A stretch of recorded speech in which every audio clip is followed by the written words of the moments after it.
নমস্কাৰ, আজি লৈ আহিছোঁ ক্লাছ 12 এটা হৈছে ছেকেণ্ড ইয়াৰৰ কোনে কেতিয়া হৰপ্পা সভ্যতা আৱিষ্কাৰ কৰিছিল? 1922 চনত sir John Marshall, Dayaram Sahni আৰু ৰাখাল দাস বেনাৰ্জীয়ে হৰপ্পা সভ্যতা আৱিষ্কাৰ কৰিছিল। হৰপ্পা সভ্যতাত ব্যৱহাৰ হোৱা ধাতুসমূহ কি কি আছিল? হৰপ্পা সভ্যতাত ব্যৱহাৰ হোৱা ধাতুসমূহ আছিল তাম, ব্ৰঞ্জ, সোণ আৰু ৰূপ ইত্যাদি ইত্যাদি। আৰু ইয়াৰ হৰপ্পাৰ লোকসকলে লোৰ ব্যৱহাৰ জনা নাছিল। তাৰপিছত হৰপ্পাৰ লোকসকলৰ জীৱন নিৰ্বাহৰ দুটা কৌশল বা উপায় উল্লেখ কৰা। ইয়াত 1 নম্বৰত আছে কৃষি বা কৃষি কাৰ্য, 2 নম্বৰ আছে ব্যৱসায় বাণিজ্য, 3 নম্বৰ আছে পশুপালন।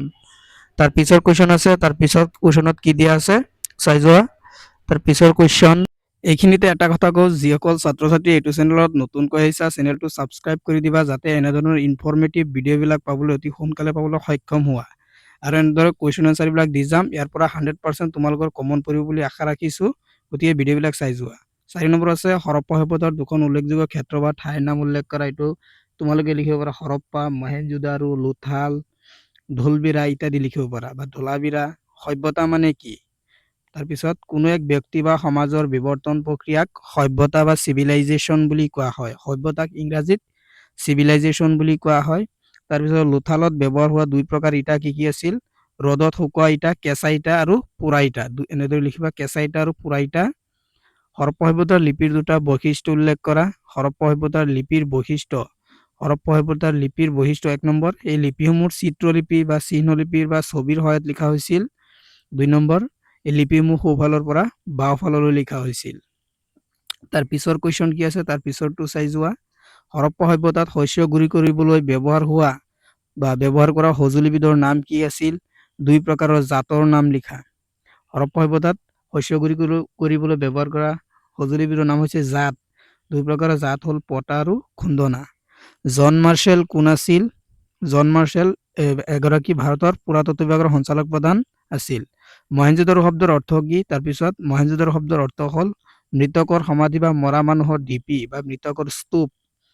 12 নম্বৰ, হৰপ্পা সভ্যতাৰ আটাইতকৈ বেছি ব্যৱহাৰ হোৱা ধাতুবিধৰ নাম কি? এইটো হ'ব তাম। তাম পোৱা গৈছিল হৰপ্পা সভ্যতাত বেছিকৈ। কপাৰ।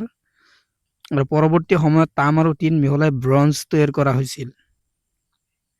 তাৰ পিছৰটো আছে 13 নম্বৰ, হৰপ্পাৰ ভাৰতীয় পুৰাতত্ত্ব বিভাগ কেতিয়া স্থাপন কৰা হৈছিল?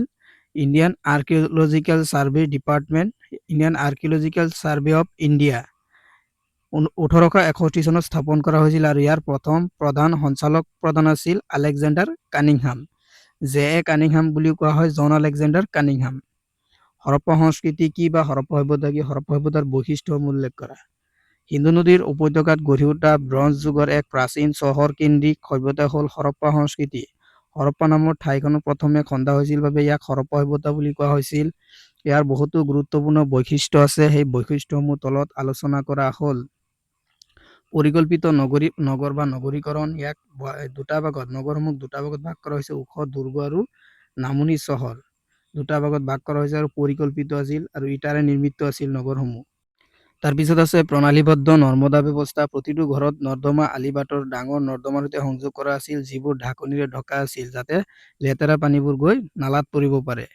উন্নত গৃহ নিৰ্মাণ। ঘৰবোৰ পোৰা ইটাৰে নিৰ্মাণ কৰা হৈছিল আৰু প্ৰতিটো ঘৰতে স্নানাগাৰ আছিল বা গা ধোৱা কোঠালি আছিল। লিপি আৰু মোহৰ। তেওঁলোকে এক বিশেষ ধৰণৰ চিত্ৰলিপি ব্যৱহাৰ কৰিছিল আৰু বেহা বেপাৰৰ বাবে শিলৰ মোহৰ ব্যৱহাৰ কৰিছিল। তাৰপিছত আছে 15 নম্বৰ, মহেঞ্জোদাৰো নগৰৰ বৈশিষ্ট্য কেইটা লিখা। এইটো ইম্পৰ্টেণ্ট হয় 4 মাৰ্কৰ কাৰণে। মহেঞ্জোদাৰো আছিল হৰপ্পা সভ্যতাৰ আটাইতকৈ বিখ্যাত আৰু ডাঙৰ নগৰ। ইয়াৰ বৈশিষ্ট্যসমূহ তলত উল্লেখ কৰা হ'ল। দি গ্ৰেট বাথ, বৃহৎ স্নানাগাৰ বা গা ধোৱা ঘৰ। নগৰখনৰ দুৰ্গ অঞ্চলত বৃহৎ ৰাজহুৱা স্নানাগাৰ আছিল, যিটো সম্ভৱতঃ ধৰ্মীয় অনুষ্ঠানৰ বাবে তেওঁলোকে ব্যৱহাৰ কৰিছিল। অৰ্থাৎ সেই সময়ত হিন্দু সভ্যতা যুগৰ মানুহে ব্যৱহাৰ কৰিছিল। বৃহৎ শস্যাগাৰ বা ৰাজহুৱা খাদ্য ভঁৰাল। খাদ্য শস্য জমা কৰি ৰাখিবলৈ ইয়াত বিশাল ভঁৰাল ঘৰ আছিল আৰু ইয়াত তেওঁলোকে শস্যসমূহ সাঁচি ৰাখিছিল। 3 নম্বৰ, পৰিকল্পিত ৰাস্তা ঘাট। হৰপ্পা সভ্যতাৰ নগৰসমূহ ৰাস্তা ঘাটসমূহ আহল বহল আছিল আৰু ইটোৱে সিটোক সমকোণত 90 ডিগ্ৰী কাটিছিল।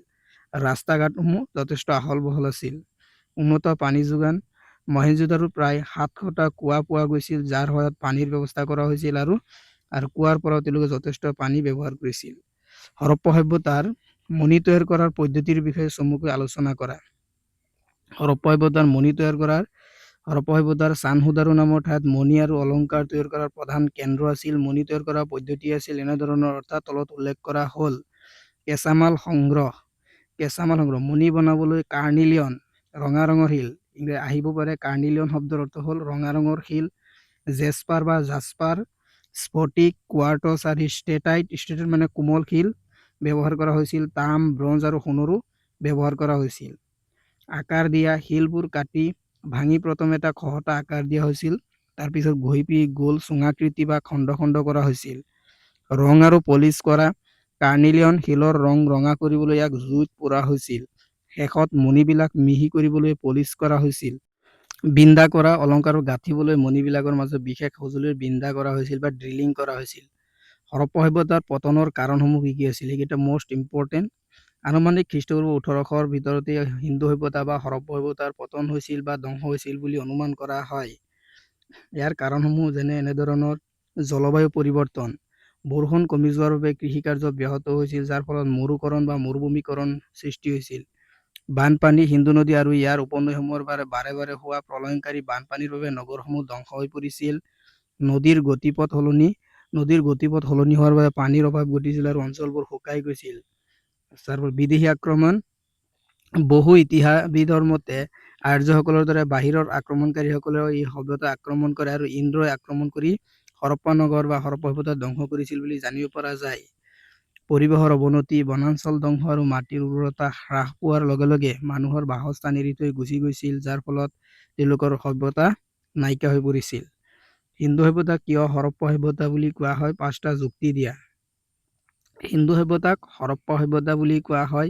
ইয়াৰ যুক্তিসমূহ তলত দাঙি ধৰা হ'ল বা তলত উল্লেখ কৰা হ'ল বুলি দিলেও হ'ব।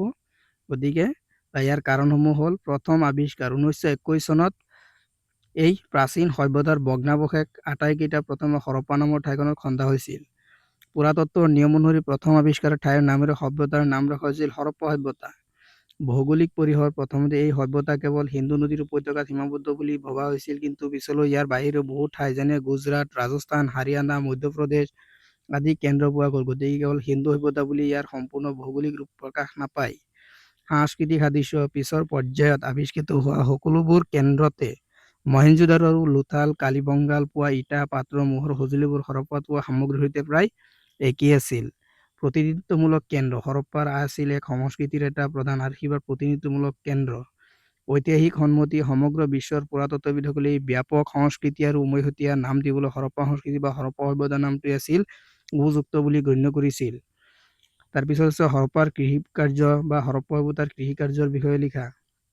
হৰপ্পা সভ্যতাৰ অৰ্থনীতিৰ প্ৰধান ভিত্তি আছিল কৃষি আৰু কৃষিৰ পদ্ধতি আছিল উন্নত ধৰণৰ। উৎপাদিত শস্য তেওঁলোকে ঘেঁহু, বাৰ্লি, মটৰ মাহ, তিল, সৰিয়হ আৰু ধান খেতি কৰিছিল। পৃথিৱীৰ ভিতৰত তেওঁলোকে প্ৰথম কপাহ উৎপাদন কৰিছিল। হালৰ ব্যৱহাৰ। খেতি কৰিবলৈ তেওঁলোকে বলদ গৰু আৰু কাঠৰ হাল ব্যৱহাৰ কৰিছিল। ৰাজস্থানৰ কালিবংগালত হাল বোৱা পথাৰৰ প্ৰমাণ পোৱা গৈছে যে বানাৱলীত মাটিৰে হালৰ আৰ্হি পোৱা গৈছে। জলসিঞ্চন ব্যৱস্থা বা পদ্ধতি। শুকান অঞ্চলত খেতি কৰিবলৈ তেওঁলোকে জলসিঞ্চনৰ আশ্ৰয় লৈছিল আৰু আফগানিস্তানৰ চোটোগাই নামৰ ঠাইত খন্দা জান বা খালৰ প্ৰমাণ পোৱা গৈছে। ইয়াৰ উপৰিও কুঁৱা আৰু পানী জমা কৰি ৰখা পুখুৰী, ধূলা-বিৰাত পোৱা জলাশয়ৰ পৰা খেতিত পানী দিয়া হৈছিল। হৰপ্পা সভ্যতাৰ বহিঃদেশৰ সৈতে সম্পৰ্ক কেনেকুৱা আছিল? হৰপ্পা লোকসকলৰ বহিঃদেশ বা বহিৰ্বিশ্বৰ সৈতে সুদৃঢ় সম্পৰ্ক আৰু ব্যৱসায়িক সাংস্কৃতিক সম্পৰ্ক আছিল। মেচ'পটেমিয়াৰ সৈতে সম্পৰ্ক। মেচ'পটেমিয়া বৰ্তমান ইৰাক পুৰণি পুথিত হৰপ্পাক মেলুহা বুলি উল্লেখ কৰিছে। মেচ'পটেমিয়া হৰপ্পা সভ্যতাৰ ওজন জোখা বুটাম আৰু মণি পোৱা গৈছিল। ওমান আৰু বাহৰাইন। ওমানৰ পৰা হৰপ্পাৰ লোকসকলে তাম আমদানি কৰিছিল আৰু ওমানত হৰপ্পাৰ এটা ডাঙৰ মাটিৰ পাত্ৰ উদ্ধাৰ হৈছিল আৰু বাহৰাইন বা দিলমন দ্বীপৰ সৈতে তেওঁলোকৰ যোগাযোগ আছিল। আমদানি ৰপ্তানি। তেওঁলোকৰ বহিঃদেশলৈ কপাহ, কাপোৰ, হাতী দাঁতৰ সামগ্ৰী, মণি আৰু ৰপ্তানি কৰিছিল।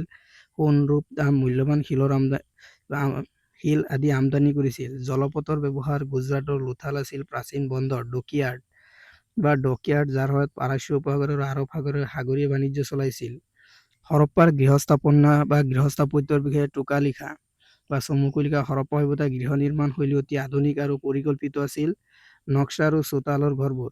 নক্সা ডিজাইন। সাধাৰণতে এক বা একাধিক মহলা আছিল। ঘৰৰ সমাজত এখন মুকলি চোতাল আছিল আৰু চোতালখনক কেন্দ্ৰ কৰি চাৰিওফালে কোঠালিবোৰ সজা হৈছিল। চোতালখনক ৰন্ধা-বঢ়া আৰু সূতা কটা কামৰ বাবে ব্যৱহাৰ কৰা হৈছিল। প্ৰাইভেচি গোপনীয়তা, তেওঁলোকে ঘৰৰ গোপনীয়তাৰ ওপৰত গুৰুত্ব দিছিল। ৰাস্তাৰ পৰা ঘৰৰ ভিতৰভাগ পোনপটীয়াকৈ দেখা পোৱা নগৈছিল আৰু মাটিৰ মহলৰ দেৱালবোৰত কোনো খিৰিকী নাছিল। স্নানাগাৰ আৰু কুঁৱা প্ৰতিটো ঘৰতে পোৰা ইটাৰে সজা হৈছিল।